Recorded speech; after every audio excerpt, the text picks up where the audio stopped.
We would like to begin by respectfully acknowledging that Mass Poetry in Salem, Massachusetts are in the ancestral territory of the Wampanoag, Nipmuc, Massachusetts, Namkeeg, and Agawam.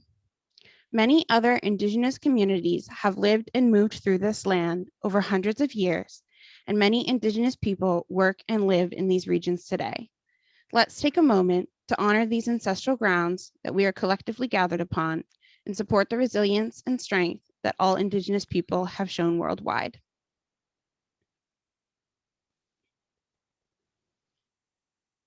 We at Mass Poetry are intentional about ensuring that events are accessible to everyone attending and involved in the festival.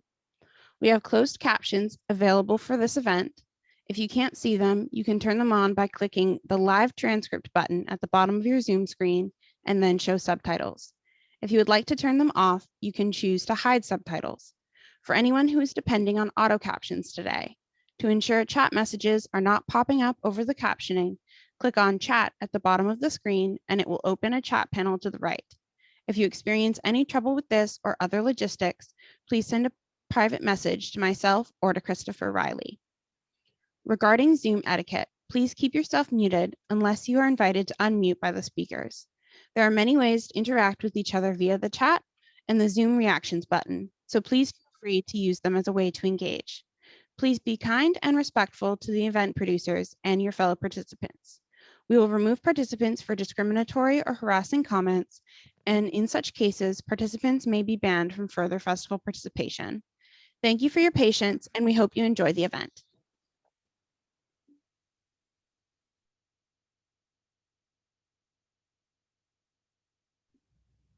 Talia, thank you so much. Good morning. My name is Carissa Halston. I'm really excited to be moderating this event today, especially because it includes some of my favorite people and writers. I am going to introduce them in a few minutes, but first I want to add a bit to the land acknowledgements. Greater Boston, including Salem, was originally the territory of the Massachusetts, Wampanoag, Nipmuc, Namkeeg, and Agawam and Pawtucket peoples, and the land was stolen through a war of attrition that included European settlers forging deeds that colonial courts upheld to displace Indigenous peoples.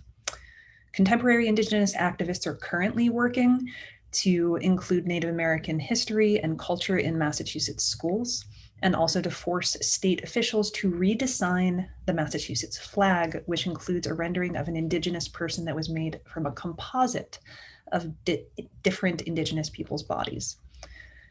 Since I am not in Massachusetts right now, I need to acknowledge the space that I occupy in upstate New York, which was originally occupied by the Mohican people and the Haudenosaunee Confederacy, which is made up of 6 Native nations: the Seneca, Onondaga, Cayuga, Tuscarora, Oneida, and Mohawk nations. Many people from these nations contested and continue to contest the Treaty of 1797, which displaced the Mohicans and all the Haudenosaunee in favor of European land settlers. The state of New York is currently charging Indigenous nations back taxes on their own land.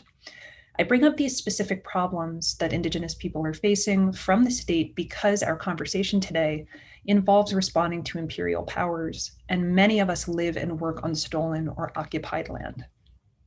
Or we have personal ties to colonized nations. So I think it's important to acknowledge not only the history of who controlled the land, but also how we can work to counter dispossession and apartheid.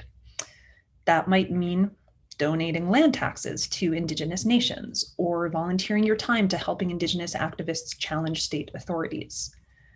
On that note, speaking of volunteers, I want to thank all of the Massachusetts Poetry volunteers and staff for running this virtual festival. And of course, I want to thank everyone for being here, including the 3 poets who will be reading from and talking about their writing: George Abraham, Sam Cha, and Krysten Hill. Please give them some virtual affection. And with all of that said, the event will start with readings from each of the poets. Following that, we'll move into a craft talk about genre and how it relates to each writer's many identities. So our first reader is George Abraham. George is a Palestinian American poet from Jacksonville, Florida. They are the author of the poetry collection Birthright, which is currently a finalist for this year's Lambda Literary Award. They're also the author of the chapbooks The Specimens Anthology and Al-Yum. He is currently in a bioengineering PhD candidate at Harvard University and teaches in the writing, literature, and publishing program at Emerson College. Please join me in welcoming George Abraham. Thank you all for being here, and it's just an honor. I love Carissa and Sam and Krysten so much, and thank you to the audience and to Mass Poetry Festival. With thanks to Fargo Tabaki, with thanks to Bradley Trumpfeller. Palestine is a futurism, reconstructions. May was in fact the cruelest month until we stole it back. We stole it back. Knotted timeline into tam marbuta and sprouted into dimensionless. From chaos, from eternal night, we emerge a simultaneity. Palestine as causality, beyond it. We've lost countries, yes, and we've lost loss beyond mere country. So let us be prayer instead. In us, may every winged being find shelter. We sing welcome to our lost brethren. Welcome to our cousins who learned to conquer wind and weightlessness. Less the light or force that blew their nest from its brief, and more the branches unsnapped. How days later, the doves still circled the remains whole, but in mourning. Hail the body's half remembrance despite. Hail the light of them unlit, unmoored, born unto chaos. To chaos we return. Hail the intifada's spark undying, its unlight seeping from our centers. Hail the empire's sun unsunning, the hijack of our enemies' smallest offices. Our youth unlit, our way unlit, in belly's beast, in hunger's width unflagging, against the lower case, our language unaffording. We sing to rupture time. Of heresy, the blaring horn, of heresy, the engine's roar, of heresy, the rippling flag, of heresy, the flag that named us enemy.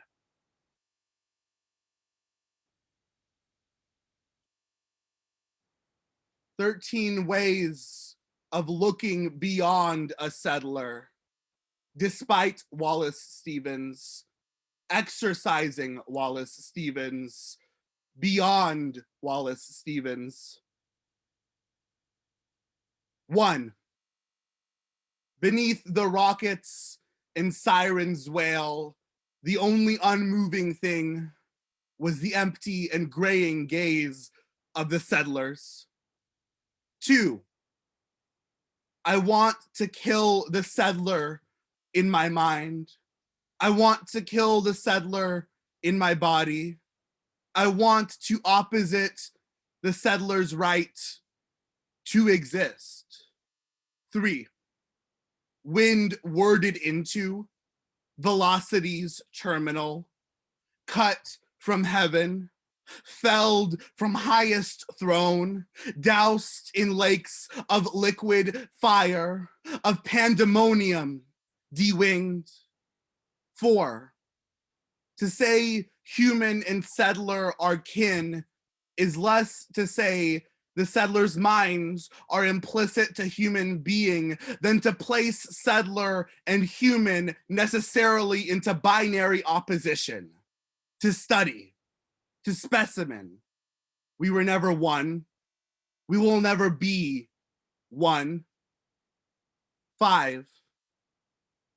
I prefer the terror of it. This poem concerns too many of you, though At the risk of being paratextual, may this poem's bitter after make a lonely settler in your heart, brief entanglement. It only takes the smallest of blood. 6, behind a window, toothing with barbaric glass, the settlers' flags crossed to and fro, sing into the land's combusting mouth, who spits their memory into shadow.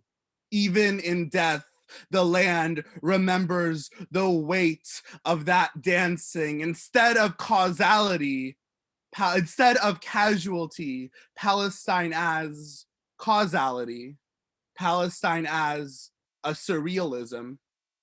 6, oh, thin-skinned, thin-lipped Americans, I know why you see yourself in the image of the settlers' goldfinch in Hilltop, and into their every singe and chant you craft a new mirror.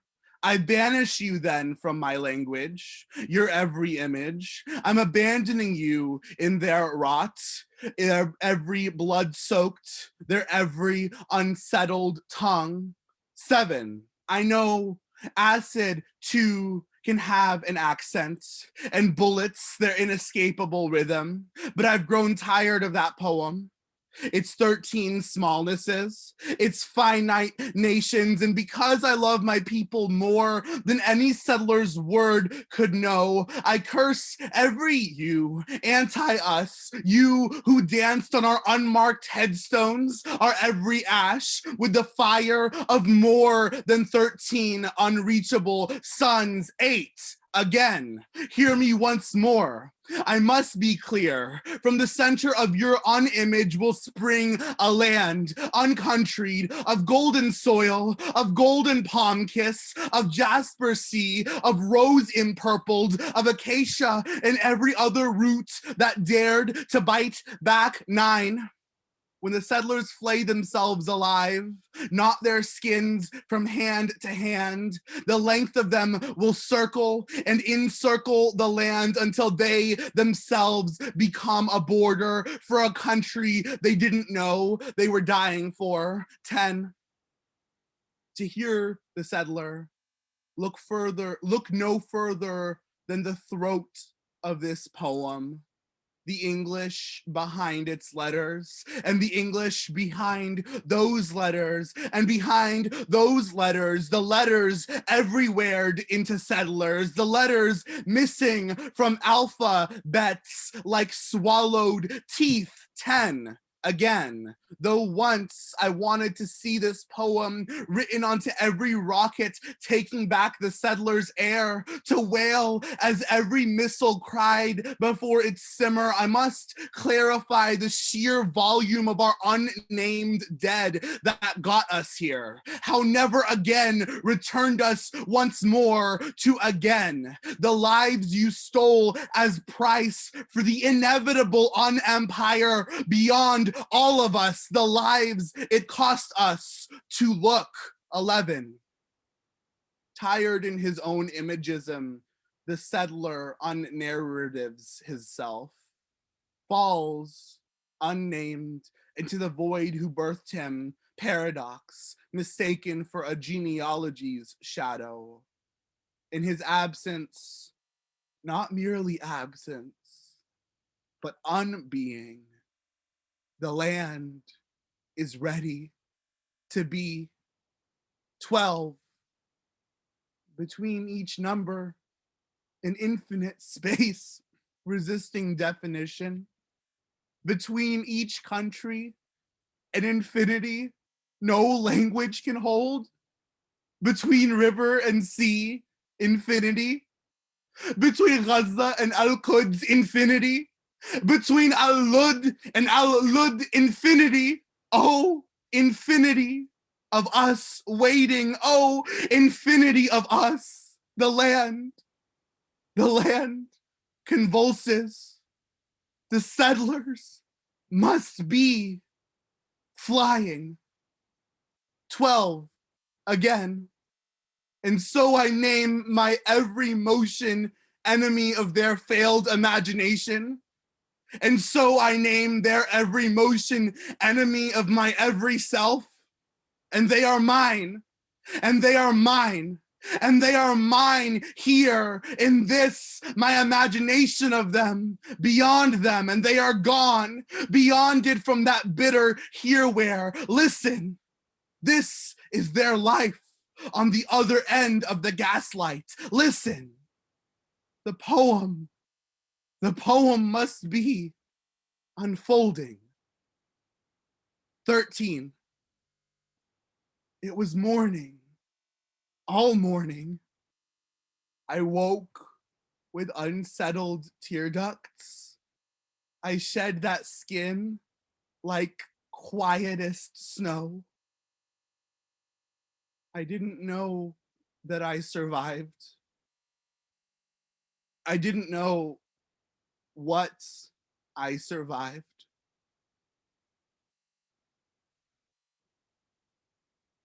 Thank you all so much.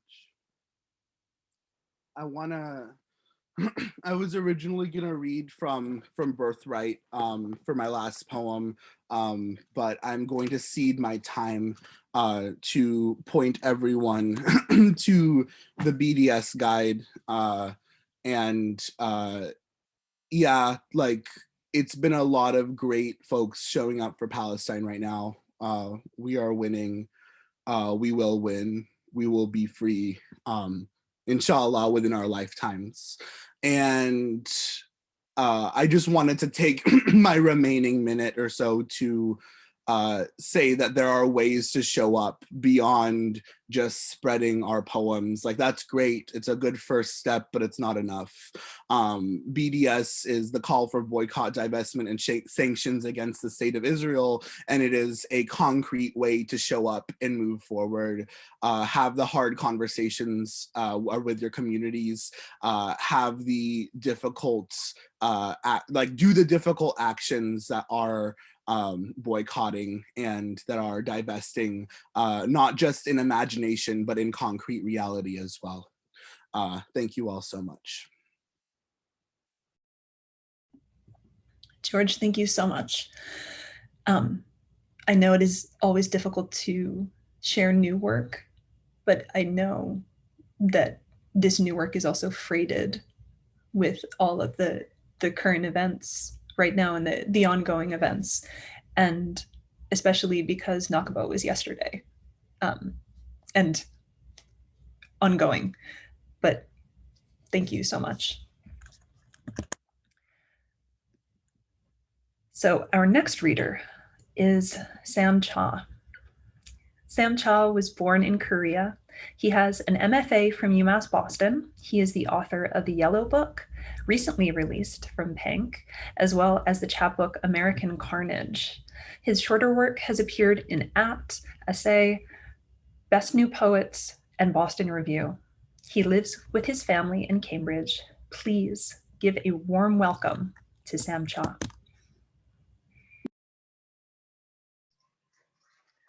All right. Hi. Thank you. All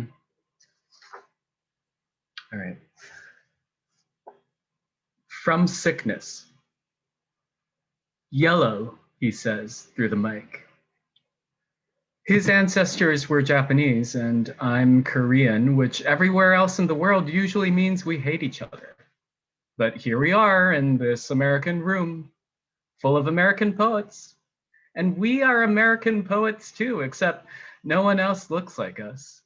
No one else is thinking of Kipling, how in his children's tale, the parfit, gentle Norman knight tells the tale of his encounter with a yellow man, yellow not from sickness, but by nature. No one else highlit by yellow, which amplifies through the wires, washes through the room with its rolling whaleback of sound, the high, clean yell and the dull O of surprise like a knuckle in the gut, yellow washing over me like the smell in the back of the Lucky Star bus in August, yellow holding me there, suspended between Chinatowns, between South Station and Canal Street. My yellow skin, he says. But he's not. Yellow. Is he?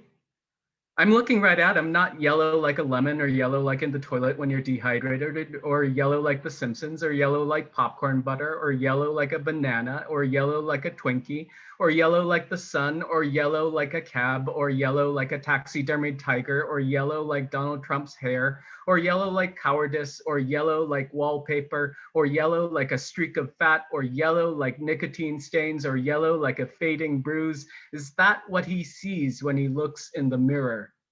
Frantz Fanon. I become aware of my uniform. I had not seen it. It is indeed ugly. Peril, yellow. Inscrutable menace, yellow. Cunning, yellow. Fifth column, yellow. Fecund, yellow. Geisha, yellow. Irredeemably lazy, yellow. Opium, yellow. Unchanging, yellow. Buddha, yellow. Wake up, yellow. Go to sleep, yellow. Co-write a book with Tess Gallagher, yellow. Born in an internment camp, yellow. Parents sent there because their neighbors looked at them and saw, yellow. Parents, retroactively, posthumously yellowed. Racism like Kafka creating its own lineage, and I am in it now, Larry Matsuda. I have always been in the yellow with you, forced into the same skin, gulped down by yellow Jonahs in the belly of a ridiculous Leviathan. And I should know better, and I'm sorry. But to be perfectly honest, racists like to say they're just being honest, and I'm no exception. I hate us a little bit for it. Footnote to no one else looks like us. I look like I belong here. I don't look like I belong here. I look like I belong here because no one's looking. No one's looking because I don't want them to look. I don't want them to look because I want them to look, but I don't want them to look the way they look when they think you look like you don't belong here, which is the way it looks like they're looking at you. I've gotten those looks. They looked like things that weren't looks, that couldn't look, like dull silver-plated coins. They had nothing to do with looks, but something to do with a look or a set of looks, a way of looking. I don't look at myself often, but when I do, I look, and I look to myself like I don't belong. I look like I don't belong to my looking. I look like I belong, but I don't look like I like to look like that. Like I like to look like you, like I like to look at myself.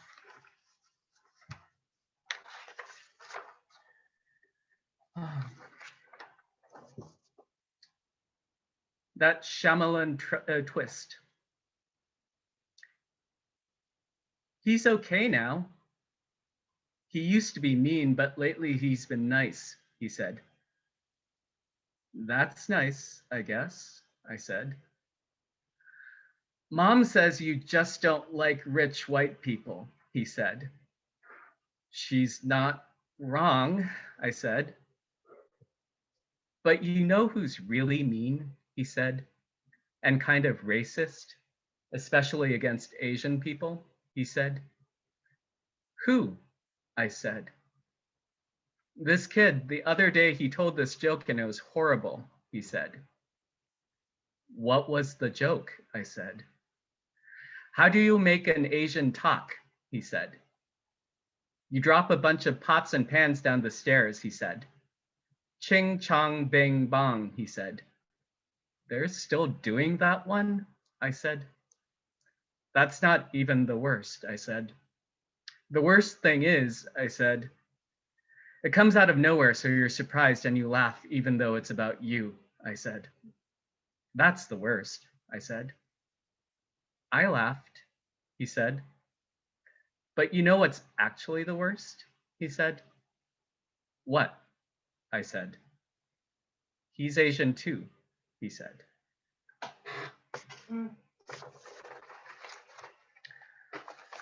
I'm going to finish off with excerpts from this sort of long sequence of half sonnets that's coming out in Lily Poetry Review next month. So it's sort of a thing that I wrote back in the waning years of the Obama era when, you know, everything was coming out about drone attacks and torture, and it turned into this thing about sort of relationship with God, and also like bits of Batman mythology, and also my relationship with my father. So this is the last third of it. In the dream, you were dead.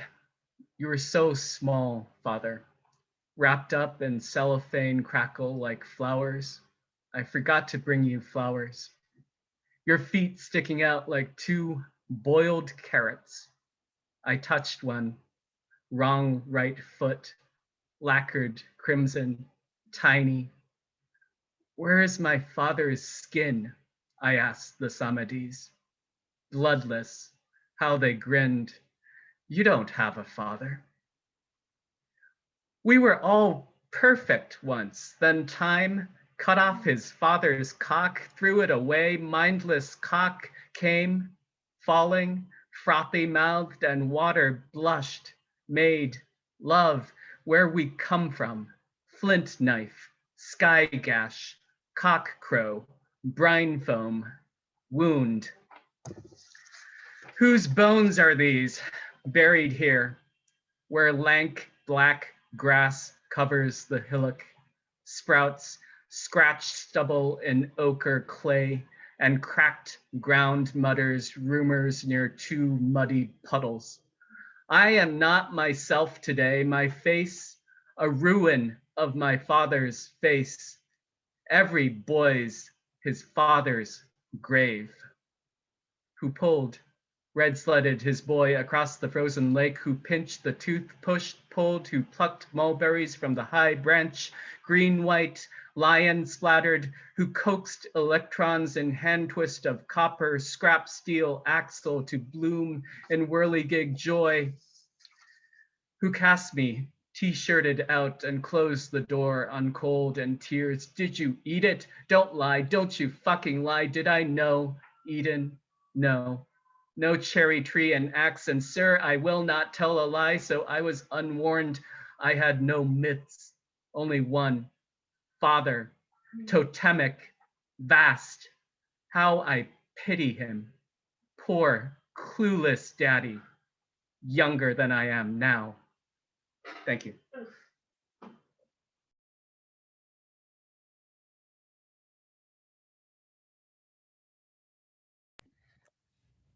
I feel each time one of you reads, I'm going to need a recovery period.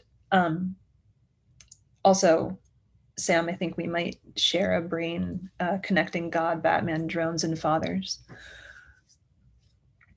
Thank you so much for reading that. And I know that you know how I feel, like the affection that I feel for the first poem that you read. So I'm really glad that you read it. Thank you. So our final reader is Krysten Hill. Krysten Hill is the author of How Her Spirit Got Out, which received the 2017 Jean Pedrick Chapbook Prize from New England Poetry Club. Her work has been featured in the Academy of American Poets, APT, Muzzle, Pank, Tinder Poetry Journal, Winter Tangerine Review, and elsewhere. The recipient of the 2016 St. Botolph Club Foundation Emerging Artist Award and the 2020 Mass Cultural Council Poetry Fellowship. She received her MFA in poetry from University of Massachusetts, Boston, where she currently teaches. Please help me welcome Krysten Hill.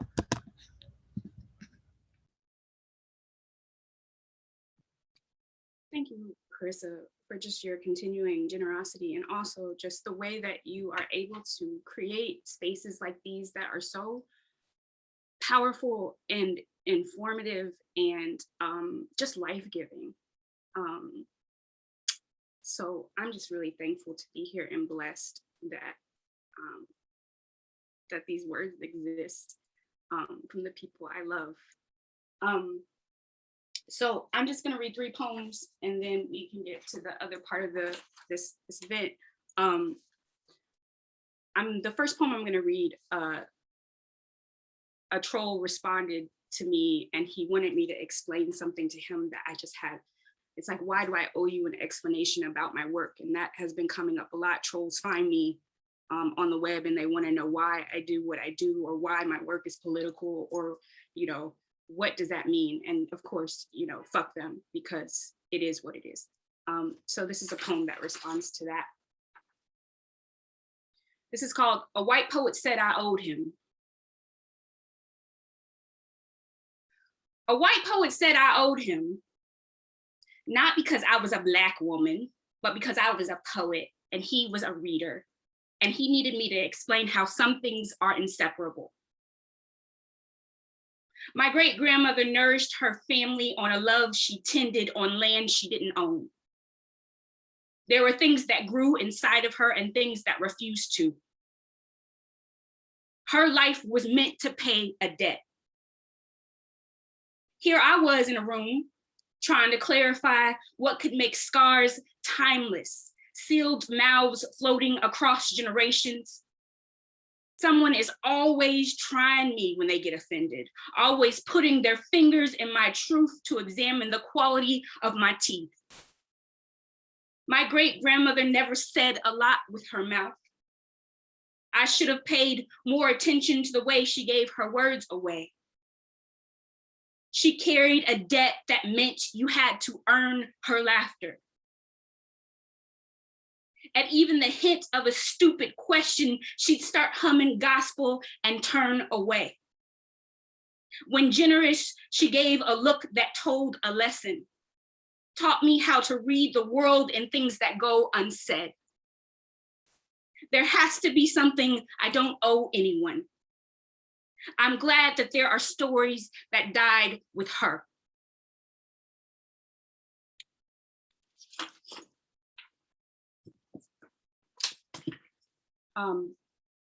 This next poem is for Stephon Clark, who was murdered March 18th, 2018 in Sacramento, California. This is also inspired by a Gwendolyn Brooks poem, Boy Breaking Glass.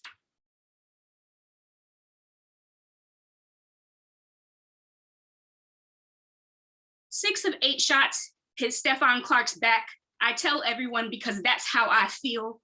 The fact, a gutted deer in the sky. I wish that it would rain. I tell the barista who just wants to ring up my coffee, the woman reading her phone on the train. I type it into my email subject line, trying to send a message to my boss. I erase my subject and try to correct my thoughts. There is no room for me to process police acquittals. I can't take the day off. I need to work to survive. My anger is displaced. I yell at my white neighbor when she tells me to calm down. I feel nothing when she cries, surrenders her hands to the threat in my voice. How easy to imagine my body a weapon I've never owned. I'm sick all the time. I can't shake this cough. I'm afraid to heal. I call myself a stupid bitch when I knock over my wine or forget my keys. I take in sadness like a corpse holds water. My favorite place to cry is in public bathrooms. The Black woman who shares the sink with me doesn't ask me what's wrong when I come out of the stall, doesn't ask me where the why comes from when it drops like a blackened tooth from my mouth. She looks at our bodies in the mirror and reaches for me like my mama only does in dreams now. She's the first person I let touch me all day. The smell of roses on her shoulder is a grace I don't know I need until I'm already on my knees.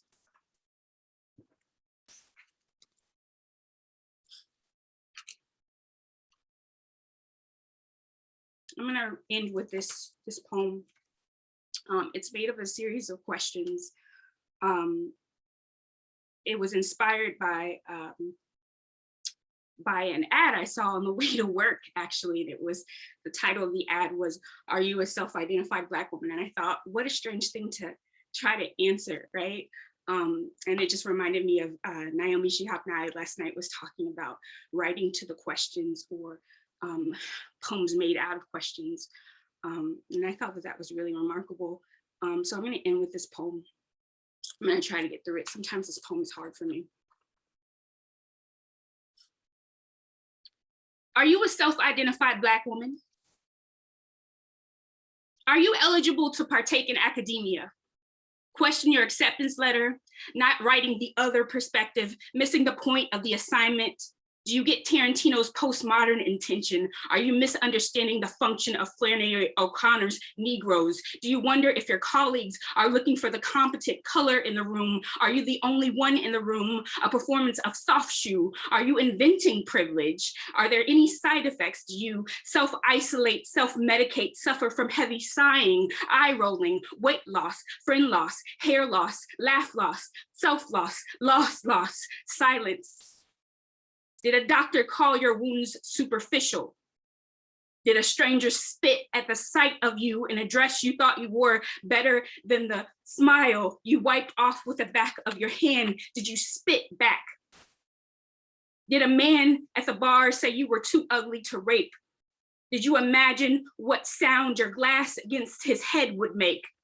Are there problems with your resting bitch face at parties? Is your face ever really resting?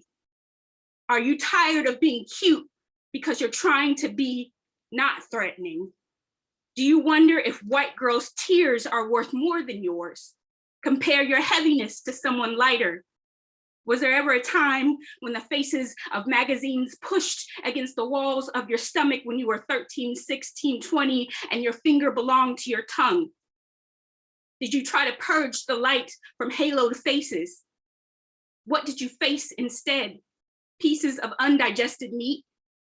Were you ever a phase, something he had to get out of his system? Do you remember the clamp of your white boyfriend's jaw on your thigh? Do you remember what he called you when he took you from behind? Do you cry when you think of the way he treated your love like a bad taste? Did he spit you out? Do they ask why you don't write about your joy? Why is it so hard to trust them with that? Do you wish they'd stop telling you to write around what goes through you? Wish your voice as strong and dismissive as your mama's swollen laugh? Do you cry often in this city? Do you cry at the noise of young girls swinging their lamp-lit lives against the sway of train cars, stringing their racing voices inside you? Do you cry because there are those who want to bury these breaths, smother these names, this anger, this pain, call it defensive, non-compliant, threatening, unresponsive? Do you cry at the sight of other Black women with their hands up? Thank you.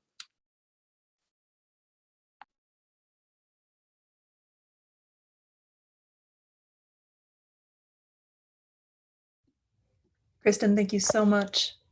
Please, again, show some virtual affection for all of our readers.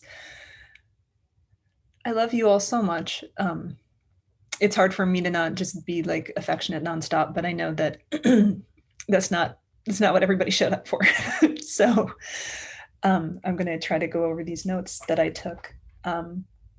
Patterns that I saw across all of your readings. And George, you pointed out one of them already in the chat, which is ways of looking. And obviously, George, you called up Wallace Stevens.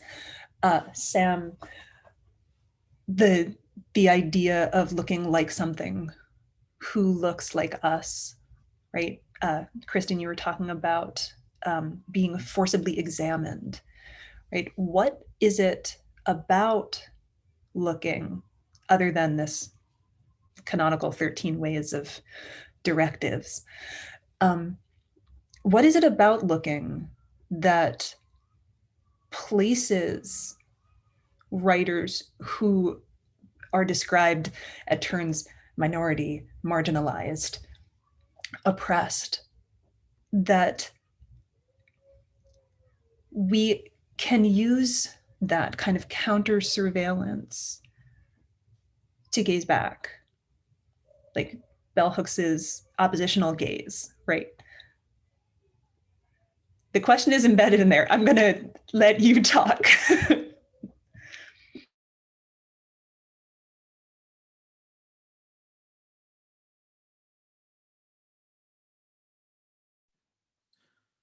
I mean, I guess, yeah, so I was gonna hang back and not speak first, but I guess like so much of my reckoning with that 13 Ways poem was like, what are we not looking at? Or what are we not daring ourselves to imagine? So much of Palestinian existence is being looked at in all the wrong ways and being not looked at in all the wrong ways. It's kind of like, when I think of gaze and looking, it's necessarily both.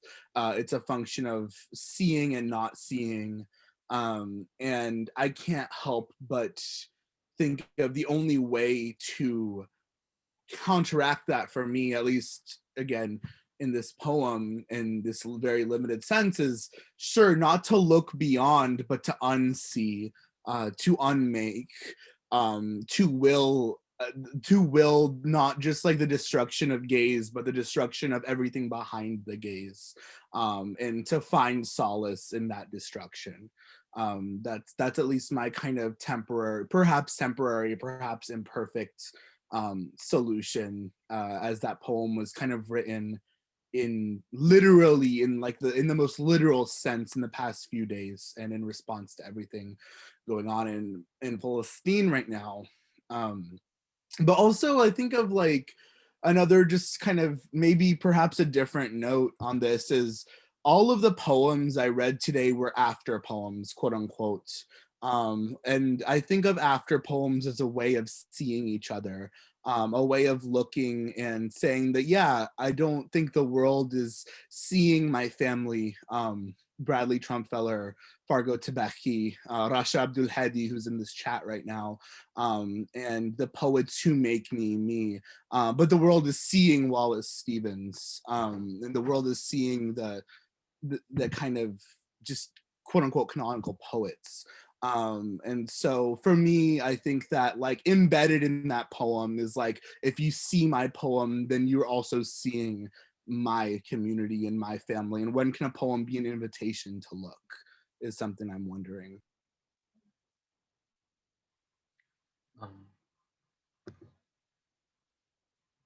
What George said, and also I was thinking about this sort of in the context of the question about the canon that you sent, Carissa. And one thing that I thought of is this work of criticism called The Mad Woman in the Attic by Gilbert and Gubar.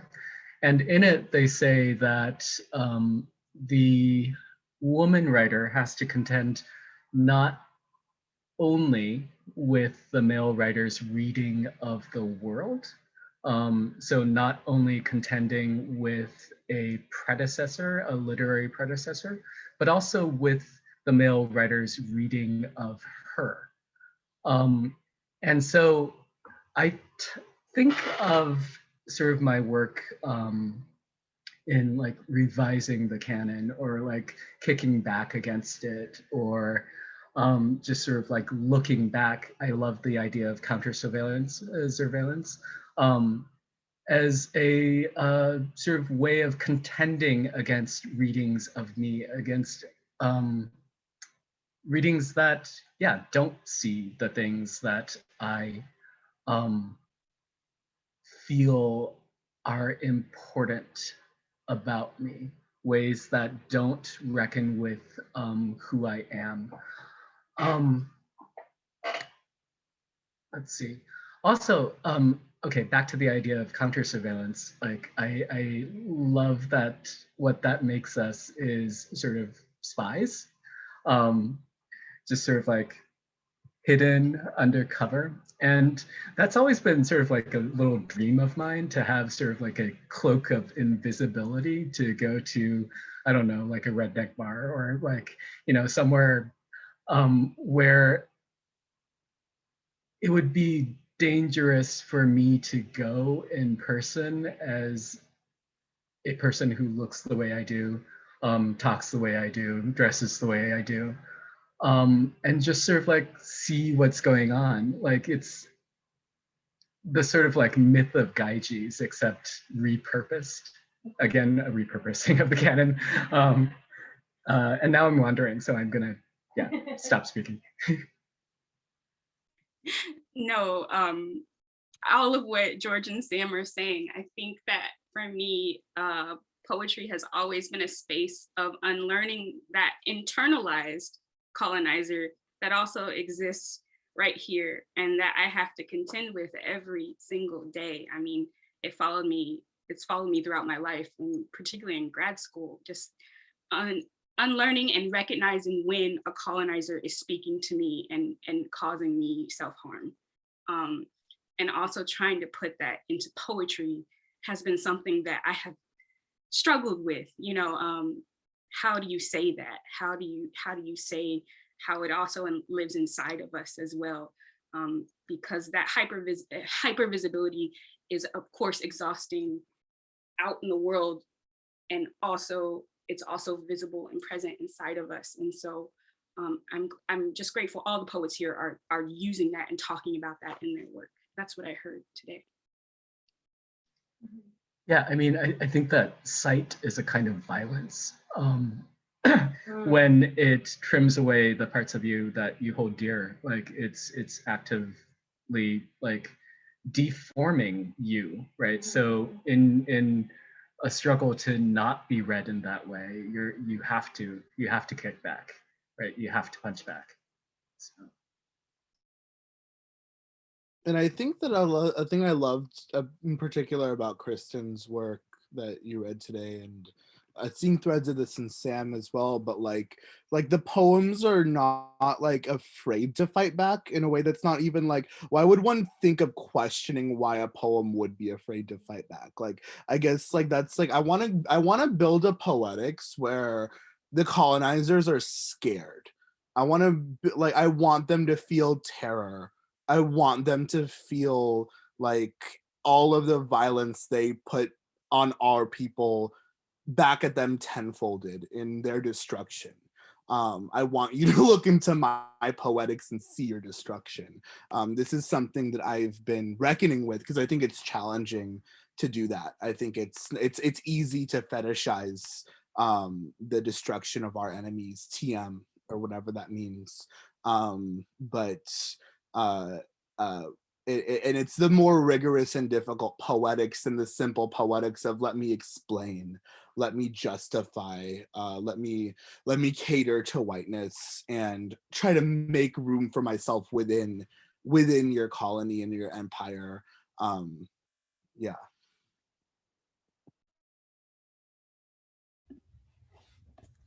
Sam, I think that we're all officially spies now. Just so you know. To get everyone on the same page, the question that Sam was talking about, I had compiled some questions, and I named this panel "The Empire Writes Back" after the title of a book about post-colonial theory. And the authors say that one way writers from colonized communities can reclaim their own image and their own literature is to repurpose colonists' tools to suit their perspective. So not only are we looking at the gaze, but we're looking at form, right? And each of you have, not just in the work that you presented today, but overall have satirized the canon to address different types of discrimination through your poems. So Sam, you regularly write about toxic masculinity, and especially in the American canon. For example, in American Carnage, you used an absurdist premise to call out the violence and anti-Black racism in Mark Twain's work, essentially satirizing one of the most well-known satirists of the country. Krysten, similarly, you roast white literary antiheroes, Bukowski and Plath. In your poem, Are You There, Plath? It's Me, you write a metafictional letter to Plath and ask things like, how do you eat the men I mean? Can I eat women too? Challenging the homophobia, not just in Plath's writing, but in mainstream writing that persists even now. And George, in your poem, Ars Poetica, in which every pronoun is a free Palestine, you take a genre that white poets hold sacred and you turn it on its head to talk about gender queerness and apartheid. So I would love each of you to weigh in on repurposing these aspects of the canon and how you use humor to address topics around race, gender, nationality, and sexuality. And I will copy and paste this long question in a more concise version into the chat so you can see it.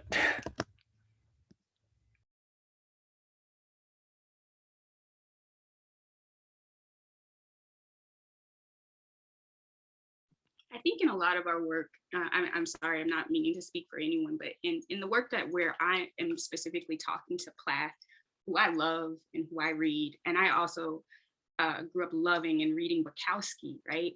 It's just acknowledging like we are always in conversation with the people, with the traditions that we are writing to. And so I hope that poems are always in conversation with not only just the celebratory, like, you know, this is why I love you poems, but also just kind of unpacking maybe things that I didn't realize about Plath or things I didn't realize about Bukowski when I was younger, while also acknowledging that they make amazing work. I hope that writing also kind of goes into our heroes and unpacks some of maybe the damage that they've maybe not done to us, but like unpacking some of the problematic stuff, right? Because even that is a form of a love letter, right? That's a love letter. Criticizing your heroes is also a love letter. Holding them accountable is also a love letter. Yeah, I mean, along those lines, like Tom Sawyer and The Adventures of Huckleberry Finn were like two of the first books that I read, period. And so in some sense, like they are sort of like the very basis of my mind. And so when I am critiquing them, when I am sort of like drawing out things that feel wrong to me about them, what I'm doing also is the work of undoing the damage that they've done to me, these people, these works that I love, that are a part of me. And I think of it as a sort of micro scale version of the work that really needs to be done, like in the culture as a whole. And again, yeah, I mean, I think it's important to emphasize that it comes from a place of love.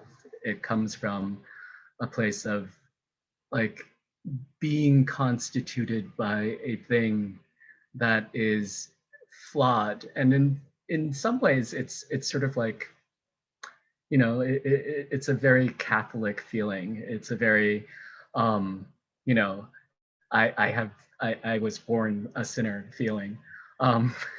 I don't know. I'll probably have more to say later, but. I love that. Honestly, like, yeah, I think both of y'all said things I was planning on saying, but said them better than I would have.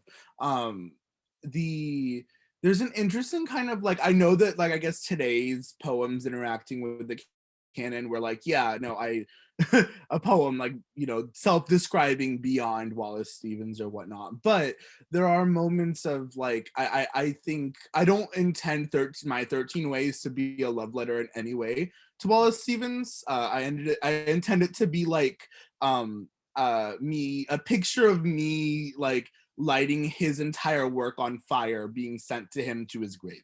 But that said, if you like looking closely into the poems, like there is another canonical hero that's at work, John Milton. I've been kind of almost weirdly obsessed with Paradise Lost, not just now, but kind of forever. It's weird, like it's always been one of my favorite like works of the English canon, like period.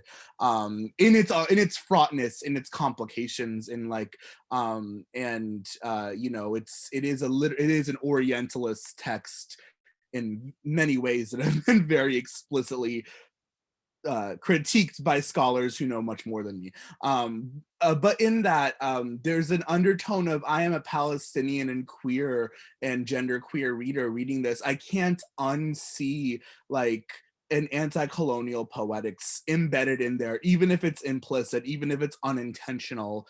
When I read this text, what I get is the end of empire. What I get is a gender queering of our entire notions of society. And like going back to what Carissa said about my Ars Poetica, in which every pronoun is a free Palestine. I've never thought of it as a satire, but that's such a great framework for it, actually.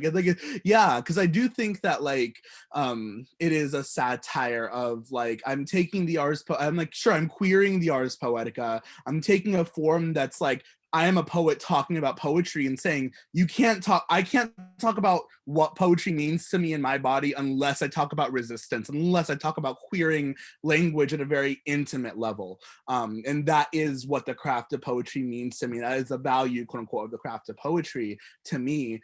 And in a way that is kind of a satire of the Ars Poetica as well, in addition to a queering, in addition to in decolonizing. Although I say that hesitantly because I more of maybe breaking a form for a decolonial purpose. I don't think that one can decolonize poetry, let alone poetry in an English language. And I want to be wary of that framework. So yeah, queering a poem for a decolonial purpose. That is what I'm trying to say.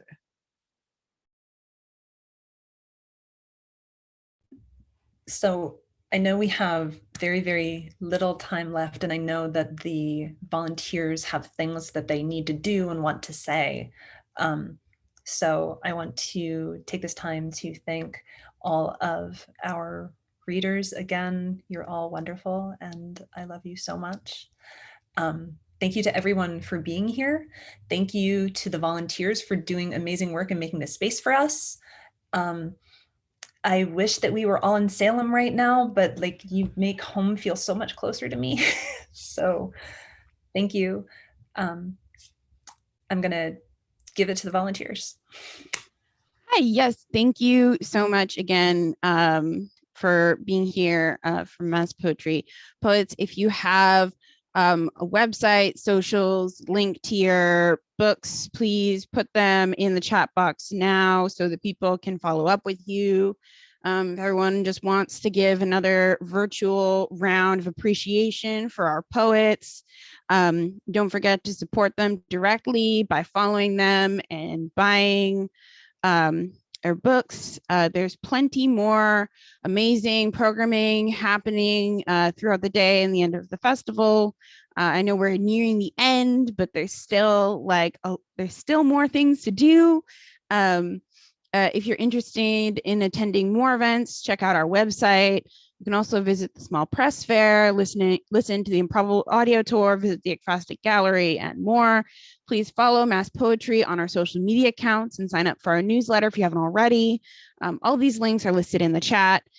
Any donations to Mass Poetry go to support not just the festival, but our year-round poetry programming. Thank you so much for coming to this event, and we hope to see you again soon.